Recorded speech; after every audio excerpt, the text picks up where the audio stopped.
Insight. A política local e suas direções. O que está por trás das decisões e a análise dos cenários. Com Marco Antônio Sabino. Aqueles bastidores do mundo político com o nosso querido Sabino, né?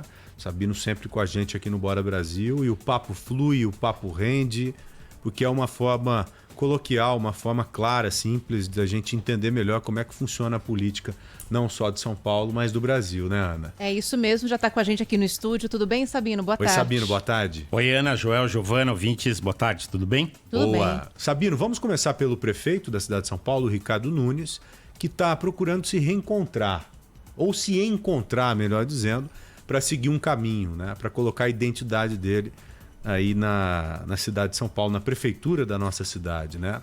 Só que no meio de tudo isso tem uma investigação que vem lá de 2012, quando ele era vereador, né? Um possível desvio de dinheiro que saiu da prefeitura e caiu na conta dele. Aquela grana que deveria ir para as creches, né? Ou para algumas creches. Nosso ouvinte deve se lembrar muito bem dessa história. É claro, com ele agora como prefeito da cidade de São Paulo, mais do que nunca, isso volta à tona, né, Sabino? É isso, né? Ele que teve uma boa primeira semana, a gente dizia que na sexta-feira, hoje recebeu uma má notícia. A notícia de que depois de uma investigação civil, por que civil? Porque a suposta ilegalidade de improbidade administrativa, ela corre no âmbito civil. É uma questão técnica, né? E agora a investigação estaria sendo feita no âmbito criminal pela Polícia Civil de São Paulo.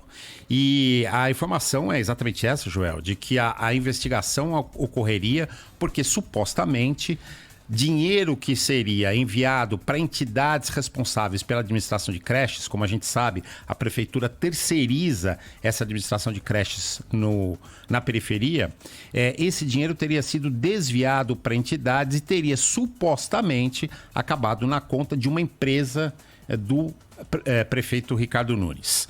É óbvio que essa é uma investigação ainda, que ainda está correndo, mas ela só se torna uma denúncia depois da conclusão dessa investigação e de uma eventual denúncia do Ministério Público, que não aconteceu ainda, essa investigação não foi concluída, mas o assunto volta e incomoda um prefeito que está chegando agora e a imagem de um prefeito que está chegando agora, né? Vale dizer também um ponto, esse dinheiro vai para essas entidades sem licitação. Por quê? Porque essas entidades são entidades de cunho social, portanto elas não passam por licitação, o repasse é direto para as entidades, para elas administrarem essas creches. Uma brecha grande, né? Exatamente. Isso vale para qualquer processo ou só no caso das creches? Não, isso vale para as entidades que têm cunho social, fundações, por exemplo, e pra não tem fim lucrativo. E não tem fim lucrativo. Quando não tem fim lucrativo, então o repasse pode ser direto, né? Outro ponto importante... envolve merenda também. Isso envolve merenda... E é onde tem muito problema. Não, mas no caso das merendas, as empresas que prestam serviço de fornecimento de merenda, elas têm fim lucrativo. Elas são empresas. Elas passam por licitação. Elas passam por licitação, exatamente. Bom... Mesmo assim... Essas empresas que são responsáveis pela merenda são sempre investigadas, porque sempre pinta problema. Sempre. Sempre. Daqui a pouco a gente fala um pouquinho delas também. Com certeza. A gente fala aqui que eu tenho um gancho bom para falar sobre elas. Boa. Mas o prefeito, a assessoria do prefeito Ricardo Nunes negou que ele esteja sendo investigado. E isso faz todo sentido, porque uma investigação da Polícia Civil que corre sob segredo de justiça não necessariamente comunica aquela pessoa que está sendo investigada nesse primeiro momento. O direito ao contraditório, como se diz no direito brasileiro, é uma palavra técnica, mas o direito da pessoa se defender, ela acontece a partir do momento que a pessoa é acusada. Por enquanto, ela é só investigada. Então, pode ser que a investigação esteja realmente acontecendo e o prefeito sequer tenha tido notícia dela. Entendi. Entendi. Só quando judicializa mesmo. Exatamente. Que ele tem a oportunidade de se defender. Aí vem o direito dele de se defender. Ele não sabe publicamente que está sendo investigado, né? Sim, provavelmente algum advogado dele possa ter essa informação. Ou ele já foi convocado talvez alguma vez para prestar algum tipo de esclarecimento? Não sabemos. Não sabemos. Sabino, e a crise no DEM, hein, que você sempre coloca aqui? O Rodrigo Garcia, vice-governador do estado de São Paulo, recentemente debandou-se, né, do DEM e foi para o PSDB. Acabou se filiando ao PSDB, né? Isso também, é claro que acaba movimentando o DEM, movimentando o PSB e gerando uma crise maior no próprio DEM, né? Porque é vice-governador de um estado Sim. importante, candidato a governador. Então isso faz falta num partido ter políticos desse calibre eleitoral, né? Mas não foi só ele. O governador de Tocantins também deixou o DEM. Rodrigo Maia, ex-presidente da Câmara dos Deputados, deixou o DEM. E Eduardo Paes, prefeito do Rio de Janeiro, também deixou o DEM. Então tem ali uma certa insatisfação de alguns membros do partido com a postura do presidente nacional, ACM Neto, ex-prefeito de Salvador. O fato é que desde que o DEM apoiou, ou se não apoiou abertamente, permitiu que alguns dos seus deputados votassem no candidato de Bolsonaro à Câmara dos Deputados, contrariando inclusive o próprio candidato do partido, Rodrigo Maia, quer dizer, houve ali uma certa traição, como se diz no mundo político, essa traição vai entre aspas, é que esses desentendimentos começaram. E começaram desentendimentos importantes entre a ACM Neto e o governador de São Paulo, João Dória, chegando ao ponto aqui da nossa questão. E esses desentendimentos vão desembocar em dois temas principais. Primeiro, o ex-governador Geraldo Alckmin, provavelmente aceitando ir para o DEM, para concorrer contra o próprio PSDB de João Dória. E segundo, e eu acho que o mais relevante porque é novo, é o seguinte, e essa é uma informação que eu recebi: aonde estiver João Dória na candidatura à presidência, o DEM não estará. Ixi.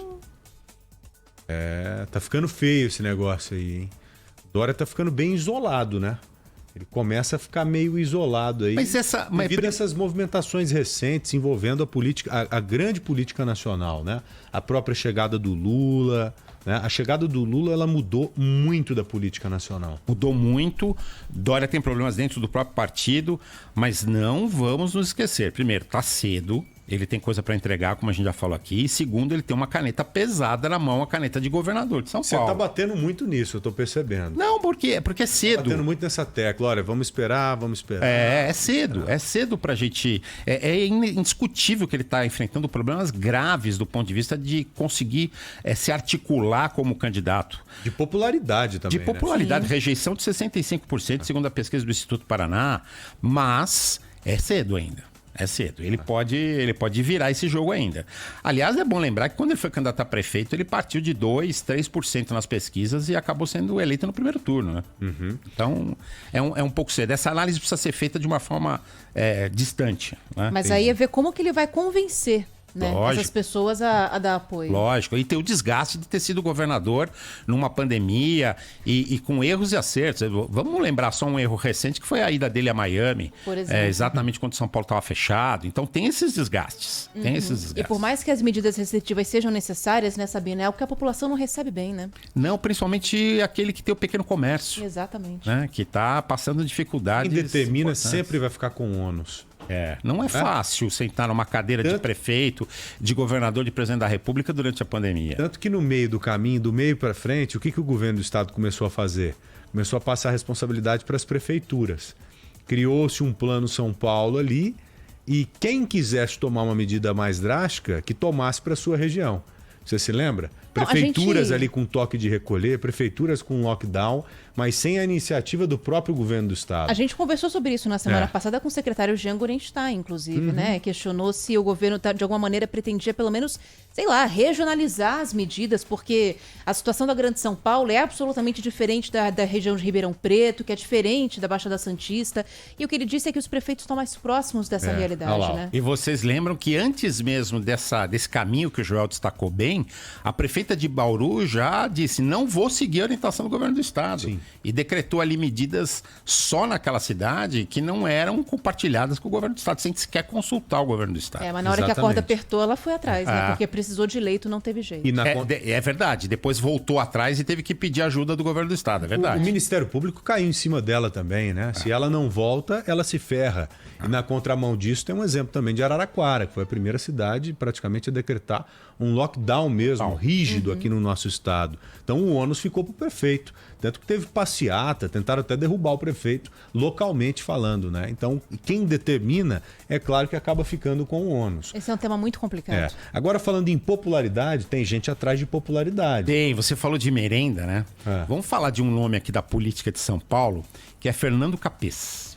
Diretor do PROCON. Diretor do PROCON, presidente do PROCON, ou qualquer coisa que o valha, quer dizer, é o chefe do PROCON aqui em São Paulo. Tem sido muito ativo, inclusive nessa coisa de fiscalização dos bares, de aglomeração, tem participado disso. Sabe que Fernando Capês tem uma curiosidade.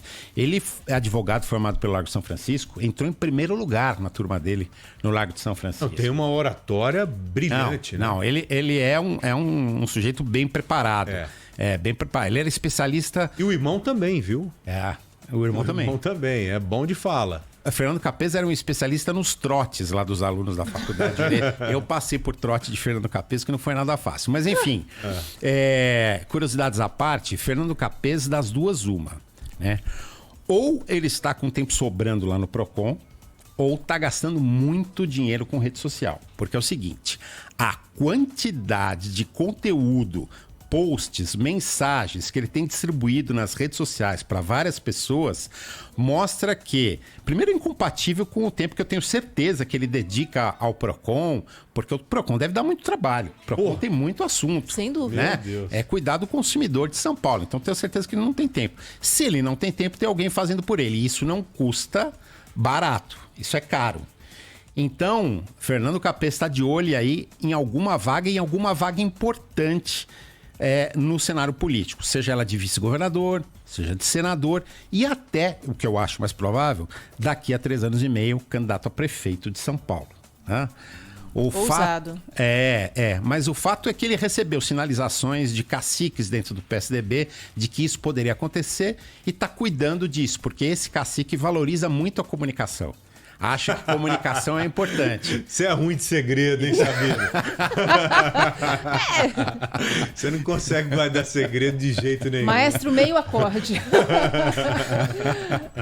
E é uma pessoa que gasta muito com rede social também, inclusive do dinheiro pessoal dele, porque é perfeitamente legítimo. Eu acho que eles fazem isso porque gostam das redes sociais, você não acha? Mas as redes sociais são importantes para os políticos hoje em dia, né? Pouco, e como? Basta ver o presidente da República, ele foi eleito baseado muito. Né? Muito não, foi eleito baseado sim na rede social. São importantes. Eram essas notícias de hoje.